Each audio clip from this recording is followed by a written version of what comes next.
Okay, Melissa. So today I'm going to read a book to you. Have you read this book before? It's called The One and Only Ivan by Catherine Applegate. No. No? So I have a question for you. So what do you think this book is about since you haven't read it, based on the cover and the title? I think it's about a gorilla named Ivan, and at first it's gonna be like mean, but then he's gonna be friends with the elephant. Okay, awesome. So I'm going to begin with reading a chapter called The Littlest Big Top on Earth. My neighbors here at the Big Top Mall know my tricks. They are an educated lot, more accomplished than I am. One of my neighbors plays baseball, although she is a chicken. Another drives a fire truck, although he is a rabbit. I used to have a neighbor, a sleek and thoughtful seal, who could bounce a ball on her nose from dawn till dusk.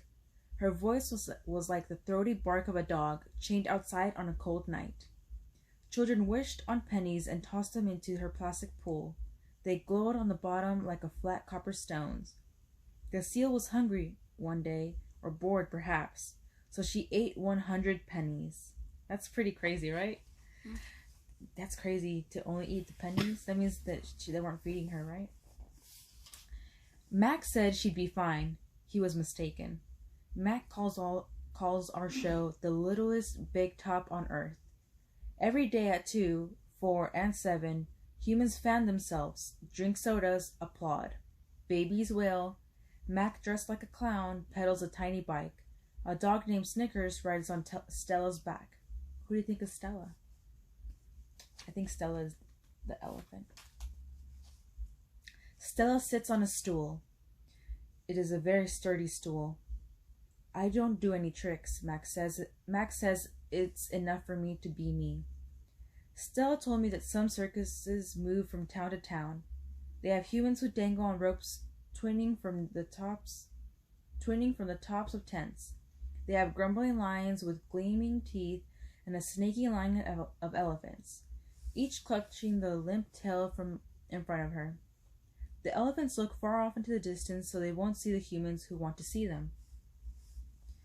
Our circus doesn't migrate. We sit where we are, like an old beast too tired to push on. After our show, humans forage through the stores. A store is where humans buy things they need to survive. At the Big Top Mall, some stores sell new things, like balloons and t-shirts and caps to cover the gleaming heads of humans. Some stores sell old things that smell dusty and damp and long forgotten. All day I watch humans scurry from store to store. They pass through green paper, they dry as old leaves and smelling of 1,000 hands, back and forth and back again. They hunt frantically, stalking, pushing, grumbling. Then they leave, clutching bags filled with things, bright things, soft things, big things. But no matter how full the bags are, they always come back for more. Humans are clever indeed. They spin pink clouds you can eat. They build domains with flat waterfalls, but they are lousy hunters. So, what do you think about the setting now that we've read that chapter? Do you think where do you think the circus is? Or where he lives, Ivan?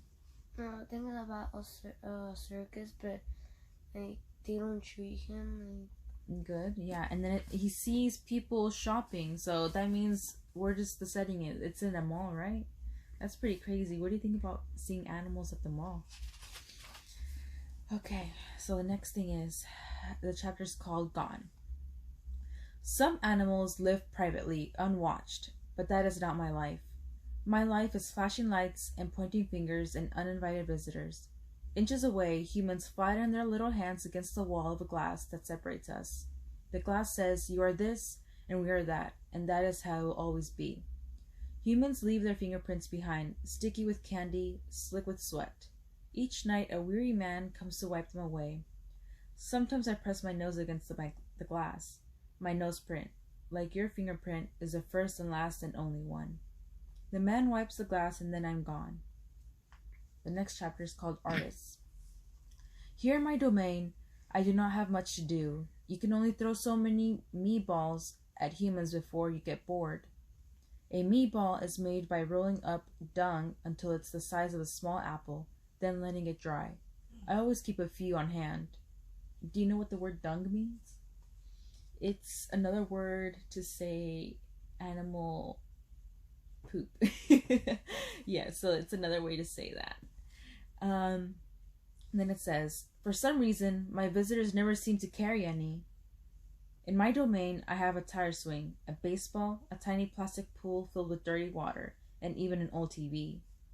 I have a stuffed toy gorilla, too. Julia, the daughter of the weary man who cleans the mall each night, gave it to me. The gorilla has empty eyes and floppy limbs, but I sleep with it every night. I call it Not Tag. Tag was my twin sister's name. Julia's 10 years old. She has hair like black glass and a wide, half-moon smile. She and I have a lot in common. We are both great apes, and we are both artists. It was Julia who gave me my first crayon, a stubby blue one, slipped through the broken spot in my glass along with a folded piece of paper. I knew what to do with it. I'd watch Julia draw. When I dragged the crayon across the paper, it left a trail in its wake like a slithering blue snake. Julia's drawings are wild with color and movement. She draws things that aren't real. Clouds that smile and cars that swim. She draws until her crayons break and her paper rips. Her pictures are like pieces of a dream. I can't draw any dreamy pictures. I never remember my dreams, although I sometimes awaken with my fists clenched and my heart hammering. Do you think he was having a good dream or a bad dream? Bad dream, right? My dreams seem pale and timid next to Julia's. She draws the ideas in her head. I draw the things in my cage. Simple items that fill my days. An apple core, a banana peel, a candy wrapper. I often eat my subjects before I draw them. But even though I draw the same thing over and over again, I never get bored with my art. When I'm drawing, that's all I think about. I don't think about where I am, about yesterday or tomorrow.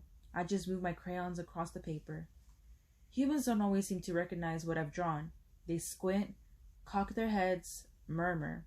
I'll draw a banana, a perfectly lovely banana, and they'll say, "It's a yellow airplane," or "It's a duck without wings." That's right, that's all right. I'm not drawing for them, I'm drawing for me.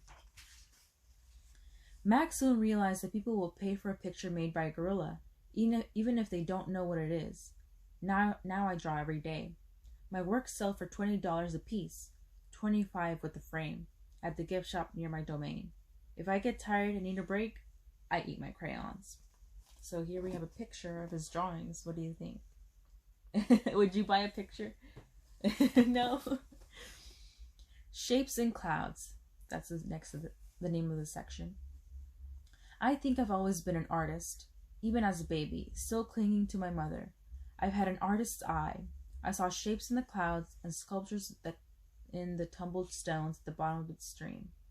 I grabbed at colors, the crimson flower just out of reach, the ebony bird streaking past.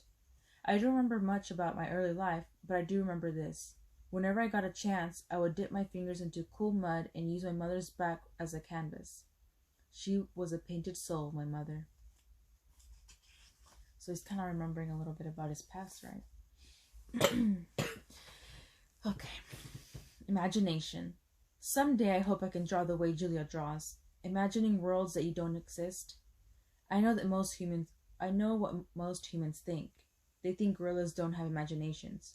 They think we don't remember our past or ponder our futures. Come to think of it, I suppose they have a point.